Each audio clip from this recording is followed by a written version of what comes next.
Swayam Prabha. Digital India. Educated India.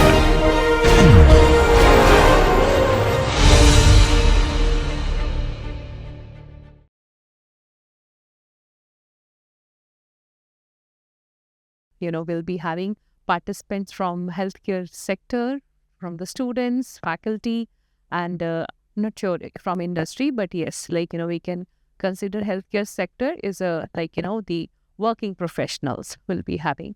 So you are going to make this course very interesting. We welcome and we thank you for coming here all the way to IIT Madras. So I'm Professor Arshindar. I work in the Department of Management Studies. So today we have Professor Mohan Gopalakrishnan, Recording in progress. coordinator of this course. So to inaugurate, to kickstart the program, I would like to request Professor Rahul Marathe, who is our acting head of the Department of Management Studies. So I will request Professor Rahul to welcome you and address you about our department. Professor Rahul. Very good morning to all of you. Always a warm welcome in Chennai. So warm welcome to the program. Hope reaching here and finding this venue has not been too difficult. I'm actually, let me start by telling you that I'm a little envious. You are going to go through this really awesome program. This is structured very well. We have Dr. G with us, who is friend, who is a well-known expert in supply chain management, healthcare domain. And through this program, you will realize that there are so many supply chain operations issues in healthcare industry. And with your very active interaction, let us make sure that this is a 360-degree learning experience for all of us. Once again, very warm welcome. Welcome, Dr. G. Welcome to India. Welcome to IITM campus. Please make use of this opportunity and get the maximum out of this program. I can be assured that you are going to have a lot of fun. Again, welcome to DOMS, welcome to IIT Madras, welcome to this Gyan program, and best wishes for the next few days for this program.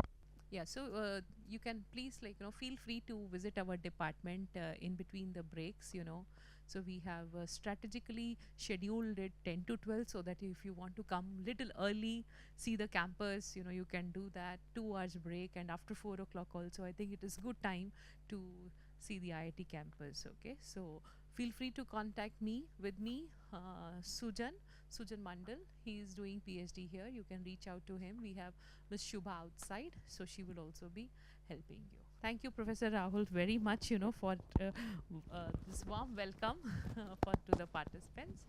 Okay, so ideally we should start with the participant introduction, but I think the house is not full yet. So because today is the first day, I can understand many participants might be traveling. So can we postpone the introduction of participants to the afternoon session when we'll be having almost a house full, because for you it is more important to know each other, right? I place that even more important than what you would learn in the sessions. So we will postpone the participant introduction in the afternoon because the house is still not full. There is one I want, but we will do that part of it. Yeah, so the formal, we'll do one in the formal one in the afternoon session at 2 o'clock, okay? So we'll keep giving you instructions in between. To start with, I would be happy to introduce Professor G. I didn't know it's a professor. He calls you Professor G. I call him Professor Mohan, right? But it's very trendy to call him Professor G. Over there, right. So with your permission, we will continue that. Right. So it's really my pleasure to introduce Professor G. He's current director of School of Technology, Innovation and Entrepreneurship at the West Valley campus, and he's the Dean of Faculty at WP Carey School of Business, Arizona State University. He's the past year and award-winning research professor in Supply Chain Management Department. He was also the board member of CAPS Research and is board of CAMI. And we are very happy that, last year he was like, joined us. R. Srinivasan, R means Reddington, R. Srinivasan, visiting chair professor, IIT Madras, India.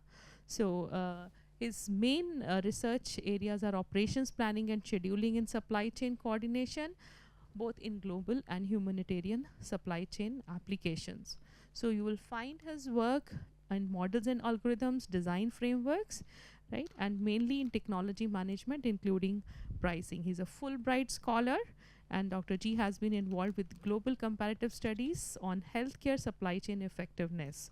So you can see that, we have a very well accomplished faculty, researcher, academician, Turn it here.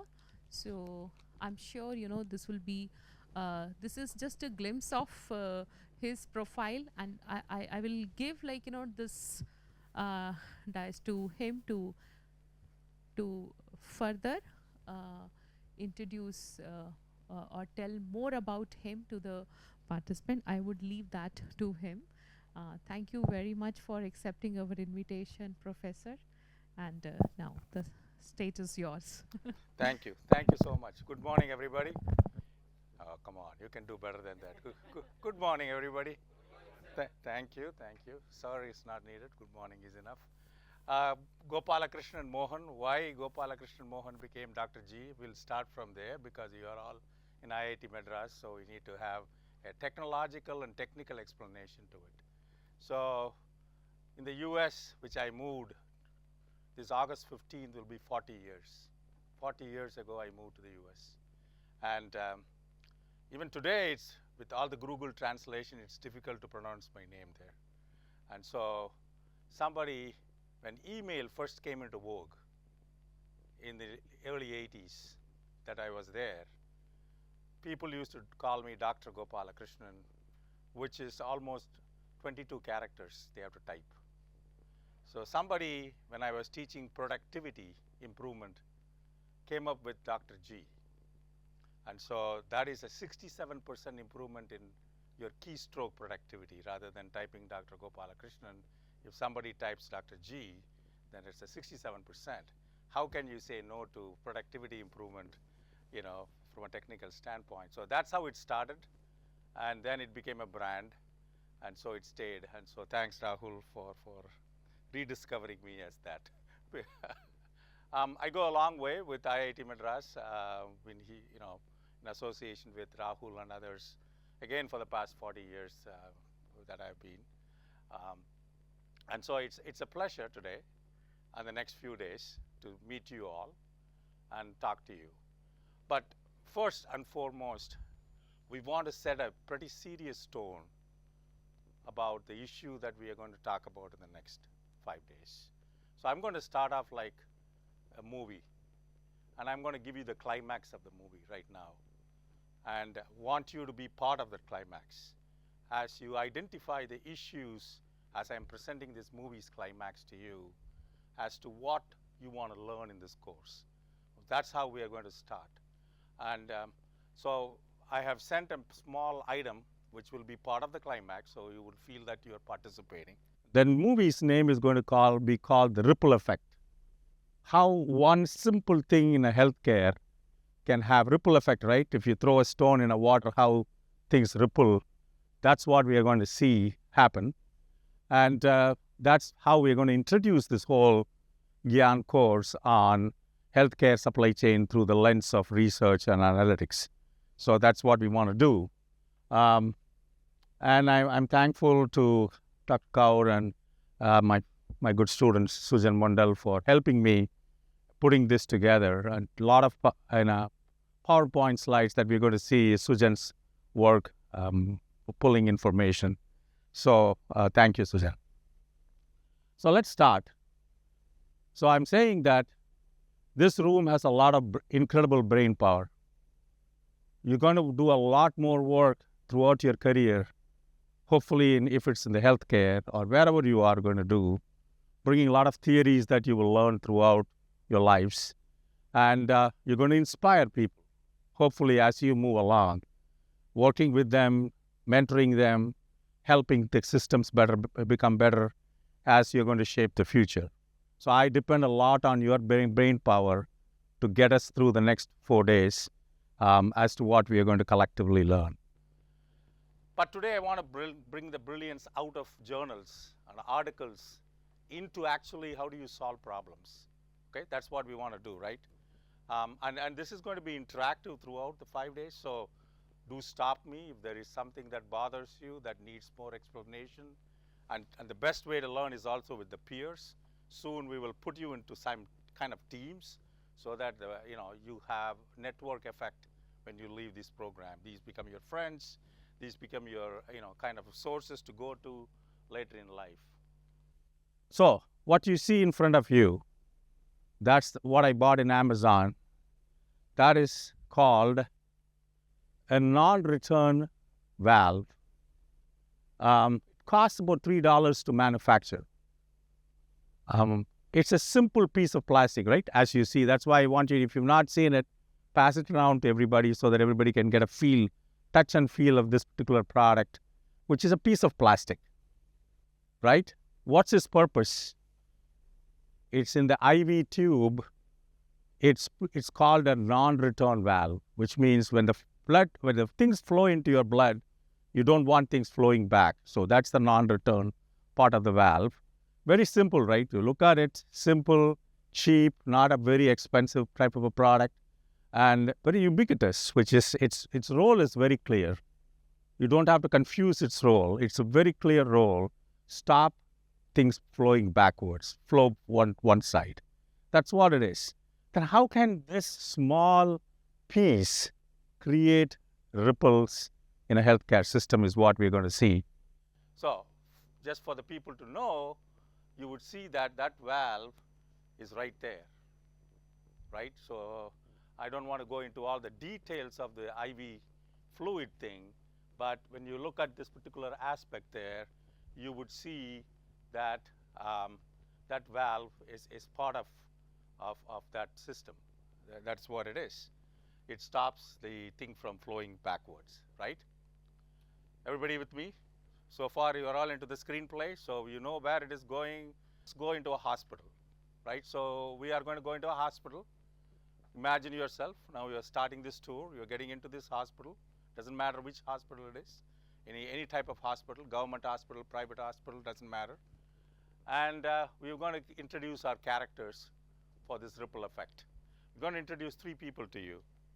Number 1 is Mr. Amit. Amit is 52 years old, father of 2. He is coming in the morning for a routine procedure. So he needs a bed, he needs an IV, he needs a procedure to happen. So that's what the procedural thing. It's not just outpatient. It's a little bit of inpatient kind of role that Mr. Amit is going to play. That's Mary. She's a nurse. She's starting her, as the movie is, she's 3 hours into a 12-hour shift. So you could already see the stress is setting into Mary. She's looking at the patient. She came in the morning at 5. It's almost 8 a.m. here, or 9 a.m. kind of a thing when the movie starts. That's Ishan. He is our procurement guy. He's the one that makes sure that valve that you're looking at comes to the hospital and is part of a kit. Because when a nurse walks in, they're going to see a kit that they're going to put together, get this IV ready. So they have a work to do. They have some preparation to do for the procedure to happen. And so that is what Nurse Mary is going to do. And Ishan is going to make sure that the procurement that he does is in time, is in number quantity. Okay? Everybody with me? Now we're going into the hospital. You have seen your characters. And let's start what's going to happen now. 9 a.m. Mary goes to the supply closet to get a new IV kit for Amit. The bin where these valves should be, the valves that you see, you can feel and touch, is empty. Okay? She checks the largest storeroom on the floor. Nothing. Imagine frustration setting into Mary. Now she spends the next 15 minutes, like anybody would do, hunting for one. And nurses are very good. If you know about the nursing profession, they are the best hoarders. they hoard goods, sometimes millions of dollars worth of goods, because they want to take care of their patients, not like bad people taking products home. Their goal is to take care of people.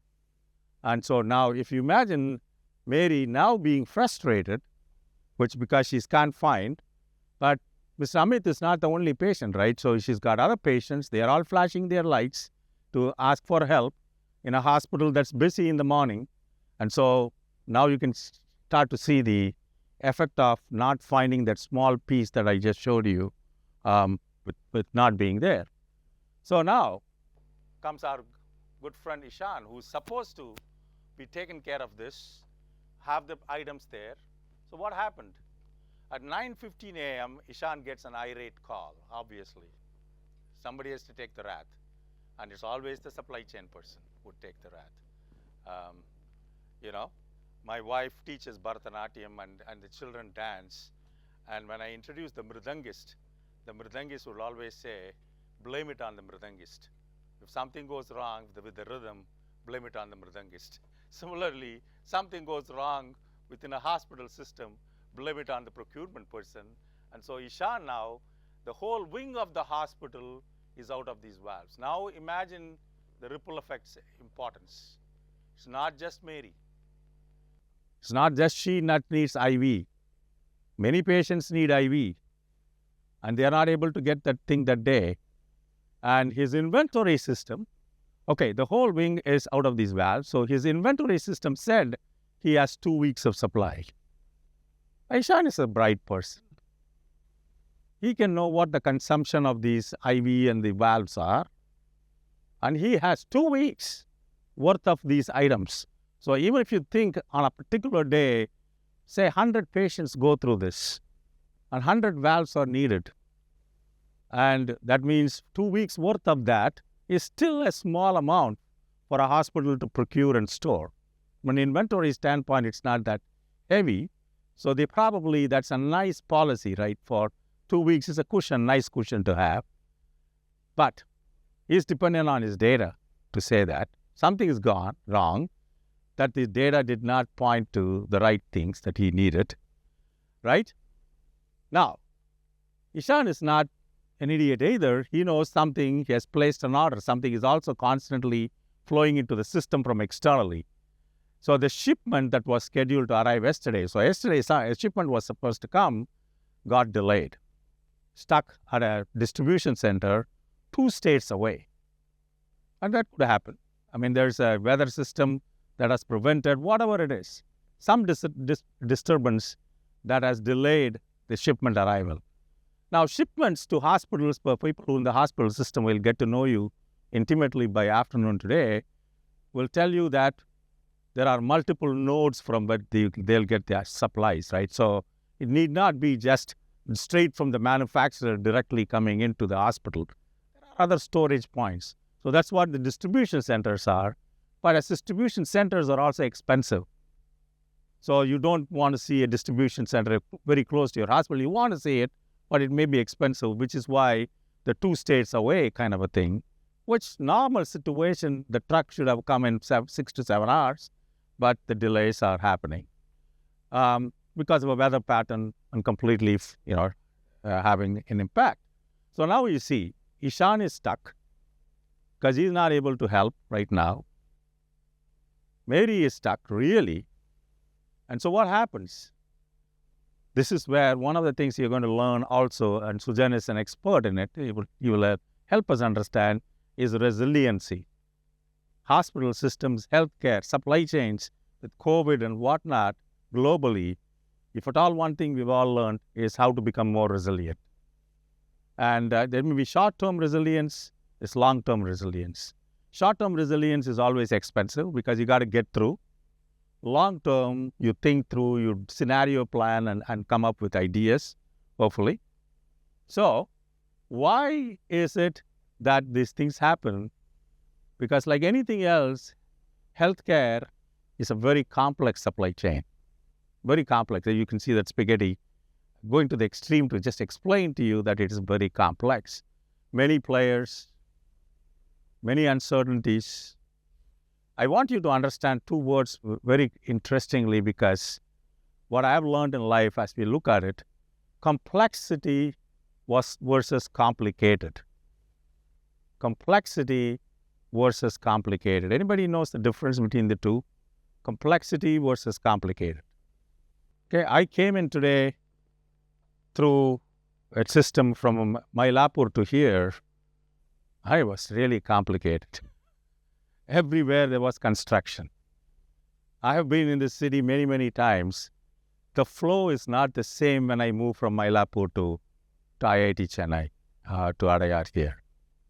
Flow is always different because of construction and things like that. That complicates things for us. Systems can get better and reduce complications. We, people, introduce complications into a simple system, an extra step, an extra process, an extra uncertainty, right? Look at the tariffs and the uncertainty, an extra uncertainty globally. We introduce that. There's no need to do that. And so that's complicated. Complexity, on the other hand, is system design presenting to you the complexity. We want to reduce the complexity, but sometimes costs and other things will not allow us to do it that easily, which is what healthcare is. And the compliance and regulations, you could intersperse complicated with complexity, but complexity is a more design issue. Number of players involved, number of nodes involved, more uncertainty because of the nodes involved creates the complexity. So we want to understand complexity because complexity theory has been well studied. And one important aspect of complexity theory is the emergence property. Things always emerge. Something new emerges from it. People are constantly looking at these flows and understanding and trying to figure out better ways to emerge into some new solution. So let's bring it back now to our hospital, back to our Mary, who is the one that is really, really affected by this whole thing. So Mary has to escalate, right? So she has to escalate. She's not able to find, she's frustrated.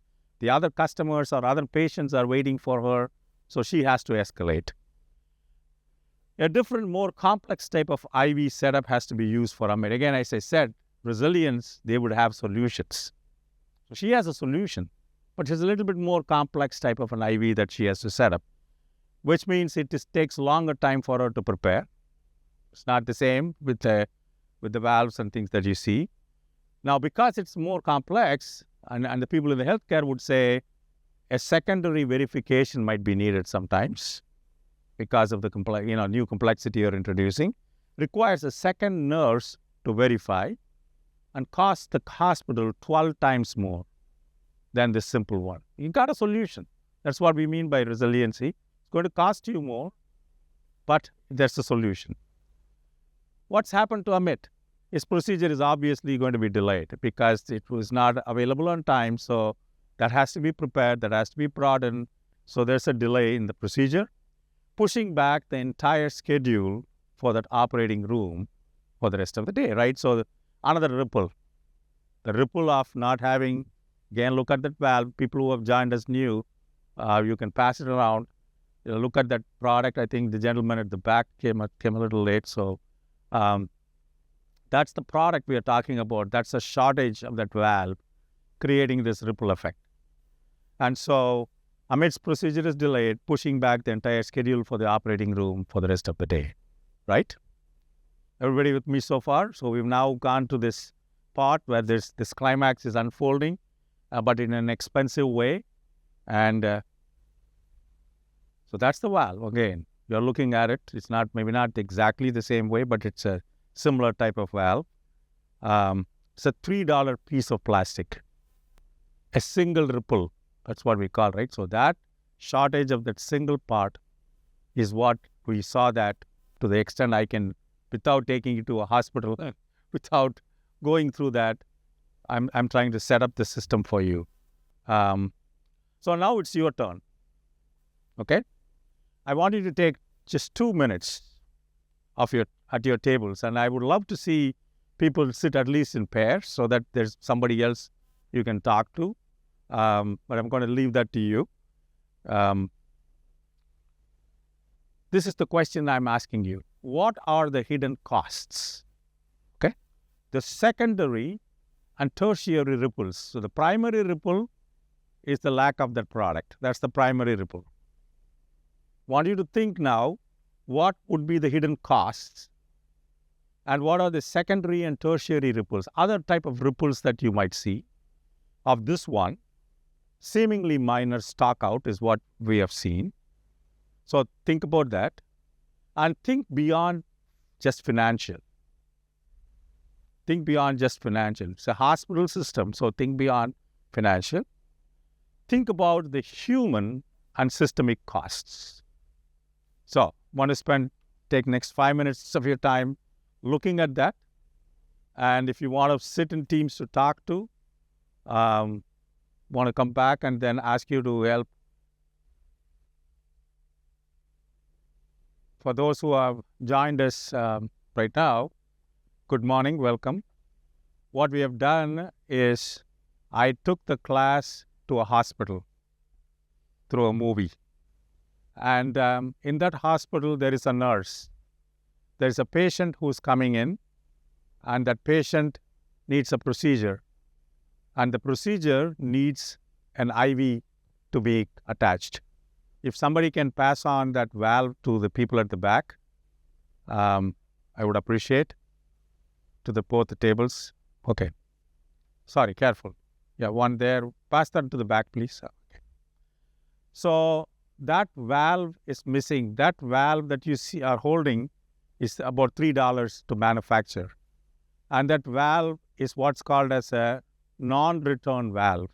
In an IV, when the liquid is flowing, you want the liquid to flow in one direction and you don't want it to flow back. So that's the valve that connects the IV to the line in such a way that functions as the non-return valve. Mary is the nurse in our example. Amit is our patient. And Ishan is the character. He is the procurement person who procures those valves from outside. Mary is trying to get to prepare the IV and sees that she's run out of the valves. So she escalates it to Ishan, who finds that his data is wrong. He should have 2 weeks worth of valves, but it's not there because of some wrong data. And because of that, and he is stuck because the valves to come from a distribution center is 2 states away, and they are not able to come on time because of some weather patterns and the truck delays. So that's where it is. So, but Mary has to improvise. The nurse improvises by going to a higher cost solution. But that higher cost solution needs another nurse to come and verify. The higher cost solution also extends the time it takes to prepare for Amit's procedure. So Amit's procedure is delayed. Everything in the hospital that day is now delayed because of this one procedure that is delayed. And we call it the single ripple. A ripple is what? When you throw a stone in the water, how the ripples happen. It's a single ripple because of this particular item not being available. Now, the question to the class that we are all pondering over is, what are the hidden costs, as you see the screen? What are other type of ripples that you think will happen in that hospital because this one valve was missing? And think beyond financial things, think beyond human and systemic costs. So you could think that, let me come back and engage the class. We start with you both. Tell us what you are thinking in your mind. And if you would, for my purpose, just introduce yourself. We can do more formal introduction later on so that I can have a face and a name connected. Please. Good morning, sir.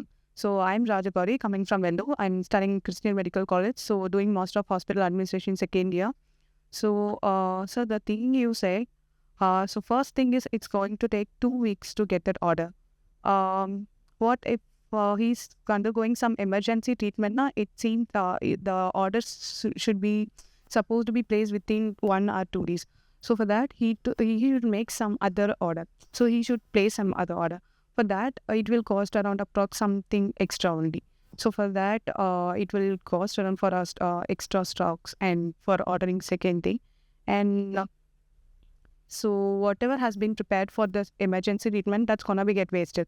So he has to prepare and arrange for some other thing. And yeah, for me, I think it is the most important thing. And the another thing is the procurement manager who has the responsibility for making this order. He's supposed to be aware. Even in main store, it's going to be stock cost. Now he's supposed to plan for that thing. Even in main stock, there is a lot of possibility that stock outs can happen. For that, he should be aware if it is it's going to happen. Stock outs going to happen. They should have some alternative plans also. So he's supposed to plan. He's supposed to have some alternative suppliers who can place the order within half a day or something. The emergency ordering. Yeah. Okay, pass on. Thank you. Good morning. I'm Sanjana. I'm a health economics and health policy student. I'm studying online from Brunel University. So adding on to what she said, secondary cause would be if it is not an emergency procedure because the entire wing has run out of the valve. So delayed stay in a hospital bed, extra days cost for each of the patient, that will be one thing. And if there are any emergency procedures scheduled, then those patients have to be transferred to another facility. So the transport and transfer cost for that. And also if any OT preparation has been done, such as fumigation and instrument opening and stuff like that, which cannot be reused. So those will also be an additional secondary cost because of this. And like she said, if in cases of emergency, they need to order a new valve, which must be reached sooner, then that will be costing them more than their usual supplier. So that will also be an additional cost. And also the cost of time that goes into mitigating these circumstances, that is manpower and resources. Thank you. Pass on the mic. Hello, sir. I'm Sudhakar. I'm just a technical superintendent in engineering design department. The staff here. I don't have any management, just ideas and the world. So I'm just technical persons. My background is biomedical sites. I want to learn this management kind of course. That's why I joined here. This form, for me, is a very new topic and all. I'll just think about it, management sites. So I'll just pass on that my teammates. Thank you. Hi everyone, myself Parthasarathi.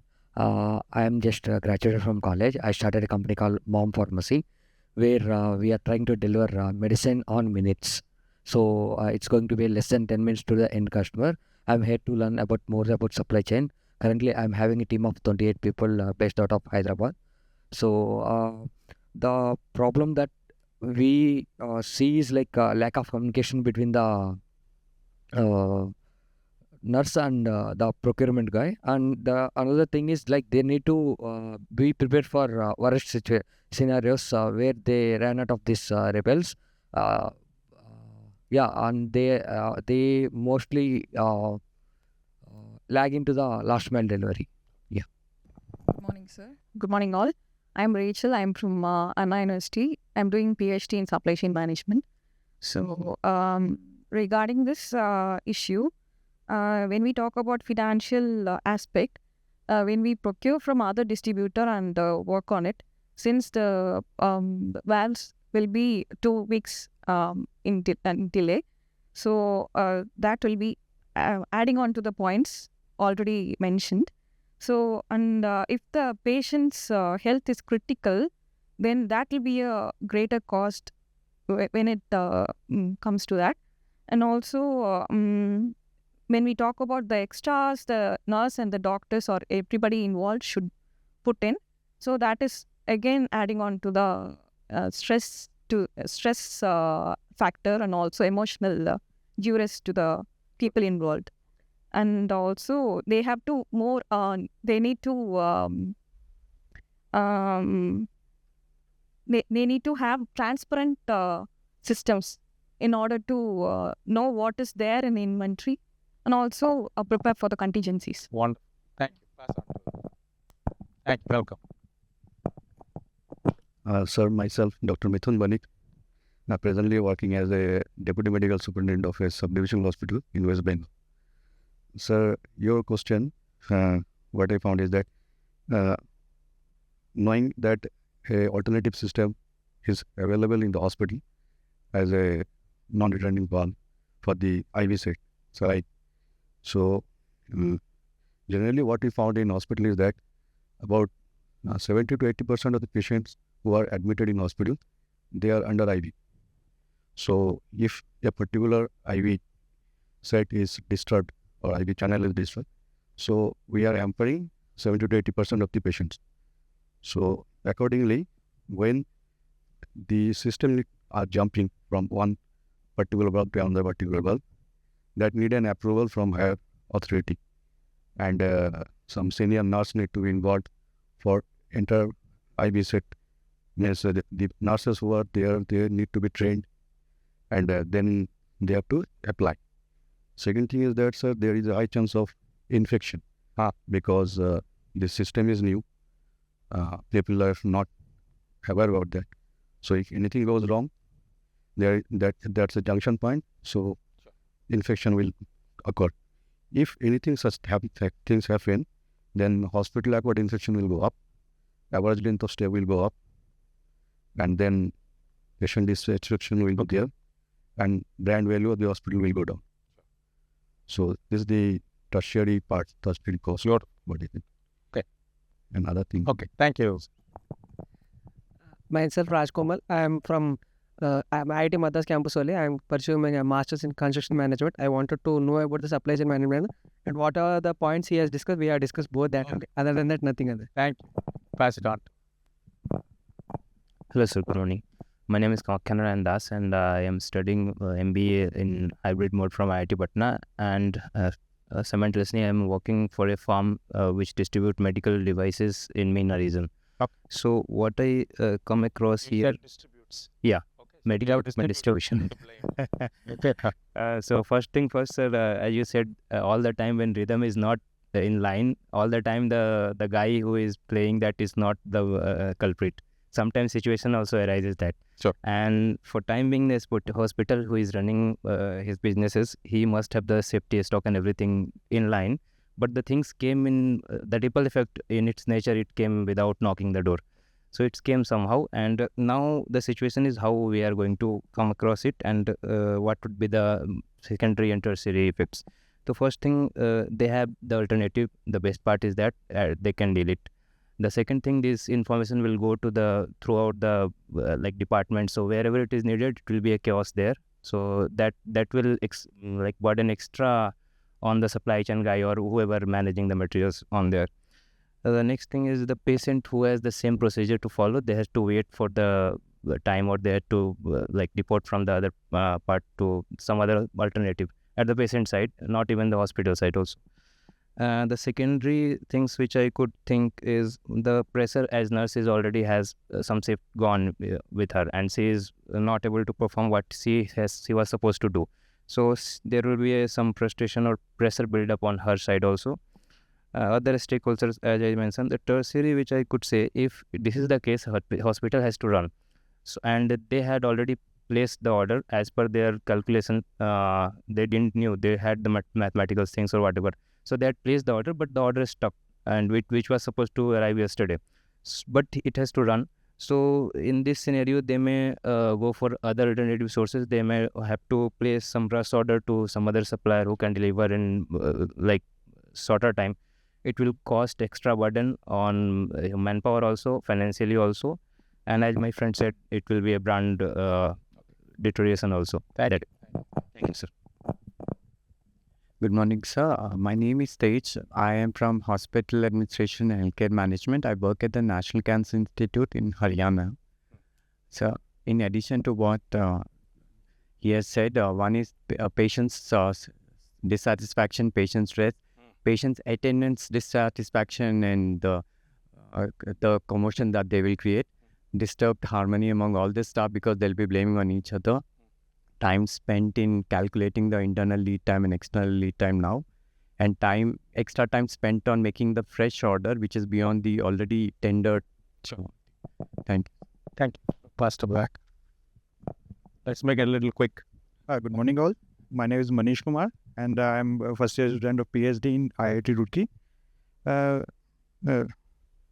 For this scenario, we'll discuss about the ripple as we discussed that primary people is Mary, the nurse, and secondly affect the procurement manager and the patient and the waiting patients also.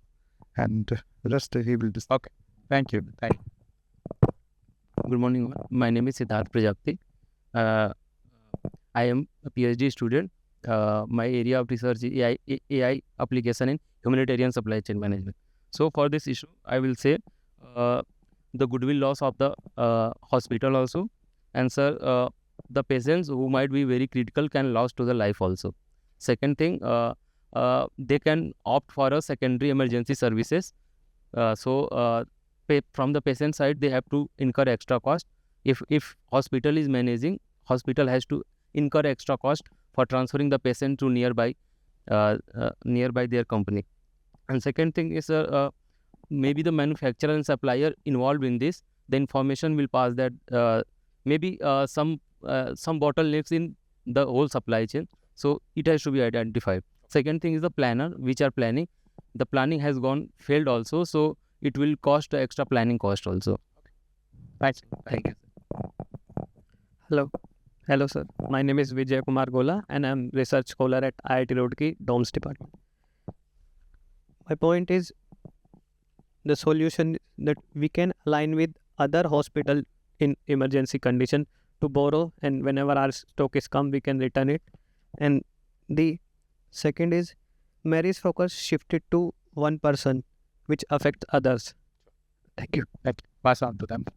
We'll come back to you all later. Good morning, sir. I am Karthikeyan. I am pursuing PhD in Thiagarajan College of Engineering. My thing is emergency plan is executed, and additional stock out in planning schedule.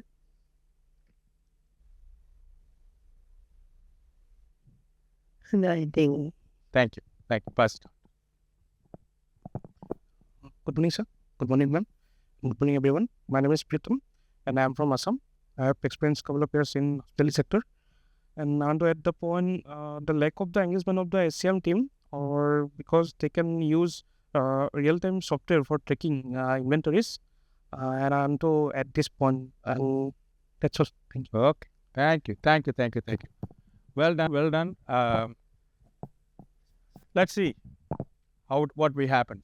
So based on, I kept this as a hidden slide to see if you are agreeing with what I have in mind. Kind of more or less, that's what came out. Let's look at it from each perspective, right? Because we are in this movie. So if you look at it from Amit's perspective, patient, the trust in the hospital will take a beating, which some people talked about brand value and things of that kind. Because Amit is coming for a routine procedure. He probably had scheduled that day such that he finishes and goes back to work, whatever it is. So everything is now having an impact. So the trust with that system, because of saying that, something is not available, is going to be anxious. Nurse burnout. So it's number one factor, if you look at hospital systems, as to why errors increase, is nurse burnout. And so this is a situation which can be avoided in helping a nurse from, one of the things that we have done over the years, at least in the US hospitals, is the amount of time a nurse walks looking for things. In the 80s and the 90s, it used to be close to 5 to 6 miles a day in a large 200-bed hospital that a nurse used to walk just to find where things are or put things in order and things like that. We've come a long way. Even the best of the hospitals in rural and other parts of India today, less than, that type amount of time the nurses are walking, which means making the products available at the right place, at the right time, at the right kind of quantity. But these type of incidents increase their burnout. So that's another important thing. Remember I said, let's look at the other ripples. You all looked at a ripple that caused the main ripple, but the other ripples include the lack of trust. You talk about the burnout as one of the issues. Data erosion. people talked about this. Now, not trusting the data. I thought I had 2 weeks, it's not there. So what happened? I always give this example, again, coming from the US, and it may be very applicable here too. Let's say I go to a retail store to buy something, and I like yogurt in flavored yogurts in small boxes. And I say, let me pick up 2 strawberry yogurts and 3 vanilla yogurt. And I bring it to the front desk for the person to scan. That person wants me to, wants to be very customer friendly, wants to send me out fast, scans the first item, multiplies 5 times. Yes, she or he knows it's the same cost. All the yogurt, the same size will cost the same. Now, from a data perspective, she has probably reduced the inventory of one of the products by 5, whereas actually what should have happened is one of the products should come down by 2, the other product should have come down by 3. These type of incidents happen a lot. To help a customer, somebody might do something that creates a data erosion, is what we call. Nobody's planning these things. Sometimes these things happen within the system. Even the best of AI, whoever is going to do the AI, unless you have a quality data, you're not going to have a quality AI applied to it. So the data erosion, so Mary has to now probably have to work around. She has a workaround. Is this workaround being captured? She is doing a more expensive solution. Is that being captured into the data? Maybe, maybe not. So another example of data erosion that happens. So all these things put together is what you're going to see in that hospital. There's going to be some temporary solutions, but what are some long-term solutions we're going to see them? So now back from the movie. The movie is ended. You'll come out of the theater. Now I'm going to take you into the operations theater of what we call as healthcare operations, supply chain management, research analytics. Those are the topics that we want to cover in this particular course. So we want to bring it back to that. Okay? So you can understand why we spent close to 45 minutes right now looking at one small piece of information, that valve, that can create this kind of ripples in an industry. Believe me, it does. And so understanding these complex adaptive systems a little bit more in detail helps us all. There's no right or wrong answer. You need to know the range of issues is all we are talking about. The more we all know, the more collectively we can work together, especially somebody who is going to be outside a system like a distributor sending in, or somebody who is going to be part of the system as an administrator, somebody who is deeply involved in the system like Nurse Mary. Each one is going to have a different perspective about the system. But collectively, if we can work understanding the system, it helps improve the system better. Want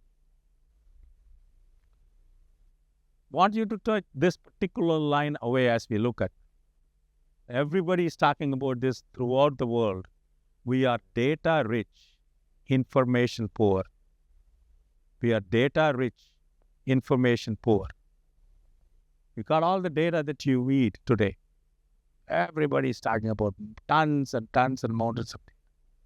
How do you convert that to an usable, actionable information is where many of us succeed, do not succeed. So management that is going to look into these kind of things, it's important to understand how do you make data rich, also being information rich, which is where we're going to see today. Next 2 days, you're going to see some tutorials coming your way as to making data rich, also being information rich through models and whatnot. So, question to the class now. Which of these areas do you believe holds the most untapped potential for research and analytics in healthcare, especially in operations and supply chain management? Okay, I'm going to go through this list. Then I'm going to ask the class where you think most impact is going to be. Predictive demand forecasting. Remember the valve. The more better that forecasting of that valve is, the better it is for people like Mary not to burn out. Logistics and network optimization. sitting in a distributor 2 states away, if there was an alternative way of shipping it faster, it could have come on time. If there is a delay because of a weather pattern, can you airlift things if they are priority? Things of that kind. So what is your logistics and network optimization going to look like? Inventory and risk mitigation models. Inventory is always the best person's assessment, and it may not always be right. So Ishan is thinking, I've got 2 weeks of inventory sitting, which was not there. So what would be the risk mitigation in such situations? And the whole idea that some people talk about branding and whatnot is depending, because this is still a service industry. Remember, talk about healthcare, which involves humans, human beings, human lives, and so human factors and process design. So, which of these areas do you believe holds the most untapped potential for research and analytics in healthcare? How many of you think it's A? Be confident. Okay, only one person is saying it's A. Okay. 2, okay. She wants to go with her friend, newfound friend. So 2. 3, okay. So A gets 3 votes. Anybody else for A? Sujan, please note down the votes, please. My polling officer here. Okay, B, logistics and network optimization. So 1, 2, 3, 4, 5, 6, 7. Inventory and risk mitigation models. 1, 2. You can go for multiple answers, so you don't have to 2, 3, 4, 5, 6, 7. Okay, that also gets about 7 votes. Human factors and process design. Okay, maximum 2, 3, 4, 5. Okay, let's say 10 votes for it. So we've got a variance here, right? So we have variance in these kind of things. I knew this is what is going to come, so I already gave you the answer to it. There's a spread. There's going to be a spread because, again, this only demonstrates to us where we are sitting, what we see in our lens. Each one of us have a lens. I'm talking about if you are working in the healthcare kind of a thing, you have a lens. If you're not working there, you will have a different type of a lens. And so, which is perfect, because the next few days, what you're going to see is all 4 of them is what we want to cover, right, Sujan? He didn't even know I'm going to ask this poll. He has already covered all the 4 things. So you're going to see that. We'll move from theory to practice. That's what we want to do. We'll look at some real-world case studies so that I'm not just showing you movie type of scenarios that I just showed. New modeling techniques. Professor Arshinder and Sujan would help me do that. And most importantly, when you leave on Friday, I want you to take with you what are the kind of questions that you want to ask. Because that's the most important thing for development, is asking the right questions. Because that will then bring people to think, how do I answer these questions? That takes people into what kind of data I need to answer that question. Do I have the right data? Is critical. So this is not, I'm not creating research scholars here, so I want to be very careful when I say this is actually touching the actionable part of what we want to do. Oh, went back, okay. So our mission, should you accept? Nobody gets that joke. It's a Mission Impossible movie joke. Okay. Is number 1, deconstruct healthcare's unique operational challenges. That's what we want to learn. Number 2, understand analytics frameworks that are used in these situations. Number 3, identify actionable research opportunities. And number 4, build a very collaborative network for future impact. Nobody is going to solve these problems sitting in isolation. We have to work together. It's very important.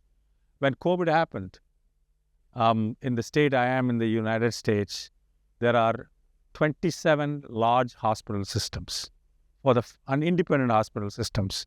Out of the 27, we had 3 major private hospital systems, and the rest were all regional, government-based hospital systems. And at that time, everybody talked to everybody. There was no competition. Do you have more masks? Please send them my way. I need ventilators. Do you have any unused ventilators? People talk to each other. Nobody thought about my patient, my money, my economics. So we were collectively able to solve a lot of issues. But then once COVID kind of dissipated, we all gone back to our old ways of my data, my patients, my money. This is healthcare.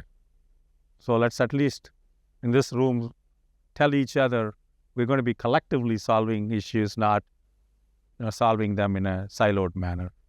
Always, when you are looking at healthcare, imagine the Amits of the world and the Marys of the world and want to solve the problems for those kind of people. The potential has to be measurable. So are you ready to attack one ripple at a time? Okay. Yeah. So that's session number 1. Thank you. So by the end of the course, you need to see what are some of the emergent topics of research in the field of healthcare, operations, supply chain management. How has research on each topic evolved? Because it's not something new. People have researched this. So you want to get a base level understanding of them. And what are the opportunities for more impactful future research in this area? So that's session number 1. Thank you.